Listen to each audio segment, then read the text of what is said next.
Hey yo, good day everyone. Welcome to another video dito sa Man Cannot Ride. Meron akong binigay na comment sa isang scooter video at ang sabi ko doon hindi ko trip yung combi braking kasi nga I'm in the market for a scooter, so umiiwas ako doon sa mga models na merong combi brakes. Unang-una nagpapamahal pa 'yon ng motor. So dagdag gastos pa 'yon. But hayaan yung i-share ko sa inyo kung bakit hindi ko gusto yung combi braking. Sa mga napag-aralan kong riding courses for big bikes, merong kahalagahan yung paggamit lamang ng front brake, merong kahalagahan yung paggamit lamang ng rear brake, tapos meron pang mga technique sa paggamit ng dalawa. Hindi lang yung tipong sabay lang pinipiga o tinatapakan, sabay lang na ina-activate halimbawa. So, kung sa scooter, 'di ba meron tayong front brake sa kanan, saka rear brake sa kaliwa. Hindi lang 'yan yung tipong sabay pinipiga para tumigil. Yeah, it's not as simple as that. Kasi may mga pagkakataon na kailangan mo lang halimbawa ang front brakes.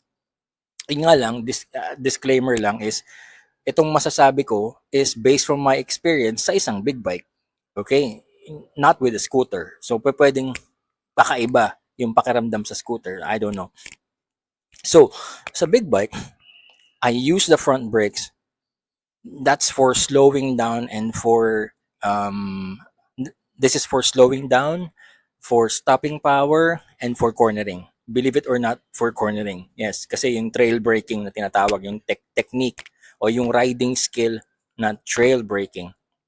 So, pang slow down, hindi na naman siguro kailangan ipaliwanag yon. Yung pang tigil, stopping power, hindi na rin naman kailangan siguro ipaliwanag yon. Kasi nasa front brake lahat ang karamihan sa braking power, stopping power. Now for cornering, yung trail braking, so you trail off the brake pressure as you add lean angle. So yun yung magandang benefit ng paggamit ng front brakes lang. Kung hindi ka naman magte-trail braking in a corner using the front brakes, actually pwede mong gamitin yung rear brakes. Yung rear brake, pwede mo siyang gamitin for trail braking in a corner. It's the same thing. Yun nga lang, ang mas maganda, ang mas may magandang feel or yung feedback from the motorcycle is if you are using the front brakes. Kasi sa front brakes, magko-compress yung front suspension. Pag nag-compress yung front suspension, nandiyan yung weight bias. Kapag nandiyan yung weight bias, mas mataas ang coefficient of grip. Mas mataas yung grip. Ganun lang siya kasimple. Nag-compress yung fork, nandyan yung weight bias sa unahan, weight equals grip. Okay? Kapag walang weight or kapag walang load dun sa suspension, yung sa forks, hindi ganun kalakas yung grip. The more you load the front tire, the more grip you can have. And you need a lot of front tire grip in a corner. Kaya nga napakagandang skill ng trail braking in every corner. Now, hindi naman sa lahat ng pagkakataon, nagte-trail braking ako in every corner kasi depende yan sa pacing, depende yan dun sa corner, depende yan dun sa flow of traffic, ganun yon. So, yung rear brake naman, it is mostly for stability. Ginagamit ko yun for stability. You got your marker? Okay. Ginagamit ko ang rear brake for stability. Stability sa slow speed maneuvers. Stability sa cornering. Ano ba, di ba, pwede ko siyang gamitin for trail braking into a corner, mas stable yung pakiramdam. Yun nga lang, kung gagamitin ko lang yung rear brake in a corner, hindi ko na ma-maximize yung potential ng grip sa front tire. Kaya mas madalas akong front brake into a corner. Pero pwede mong gamitin yung rear brakes. Babalik ako doon sa una, yung pinakamagandang benefit ng rear brake, and that is stability. Stability sa slow speed at kahit sa high speed, kaya niya magbigay ng stability. One thing I can share, kanina lang katatapos ko lang mag-ride, di ba? High speed, long sweeping corner. Kapag sweeping corner, hindi na ako nagte-trail brake sa front kasi sweeping corner na yun, tas mahaba pa. So, kumbaga, pirmi na lang ako, pirmi sa lean angle, pirmi na lang. Kapag nararamdaman ko na, syempre malubak, di ba? Yumuyugyog ang motor kasi malubak yung kalsada, para mapigilan ko yung pag-squat at saka yung pag-rebound ng likuran para hindi pumapaypay yung likod, nagbe-brake modulation ako sa rear brake. So kapag nakatapak yung paa ko sa rear brake at minomodulate ko yung brake pressure, nagiging smooth yung long sweeping corner kahit na matagtag o malubak yung daan. So hindi ko talaga siya tinatapakan na siya lang. Hindi ko siya tinatapakan ng matindi kasi magi-slow down ako. I don't want to slow down. I just want stability. Okay? So, tatapakan ko yung rear brake na imo-modulate ko lang siya para lang medyo maging smooth yung yugyug. Hindi yung matalbog na ganyan. Believe it or not, yes, pag i-compress nyo yung rear, yung upuan nyo, i-compress nyo, tapos tapakan nyo yung rear brake as you let go of the bike, hindi siya magpipitik ng rebound. Pero pag hindi nyo ginamit yung rear brake, pipitik yung rebound. So yung pitik ng rebound na yun while cornering, nakakawala ng grip yun. So pag ginamit ko yung rear brake modulation, napapaamo ko yung pitik na yun, yung rebound na yun. Mas mabagal yung rebound. So mas planted yung motor in a corner. So again, stopping power sa unahan, stability sa likuran, cornering, trail braking sa unahan, stability on long sweeping corners sa likuran. Now, kung gagamitin ko naman silang sabay, meron din mga technique yan. The usual is yung sabay. Now, kadalasan yan ay ginagamit ko sa emergency braking. So, kailangan ko talaga ng maximum stopping power, shorter distance. So, sabay kong gagamitin. Pero, may technique dun eh. Ang gagamitin ko muna is, I will load the front with engine brake para lang mag-compress yung forks. Pag nag-compress yung forks, may load na yung front tire. May grip na siya. Saka ko ngayon, isusunod ko ng sobrang bilis. Yung transition niya from engine brake to front brake is sobrang liit lang. So para siyang parang overlap. Pag nag-engine brake ako at naramdaman kong nagda-dive na yung front suspension, saka ko ngayon bibigyan siya ng brake and I will squeeze the front brake. Okay, do not grab the front brake. I'll squeeze the front brake and that will give me so much grip sa front tire for stopping power. Yung nga lang, 'di ba, nag-dive nga siya, no? So pag nagda-dive yung front tire, nag-i-squat yung likuran.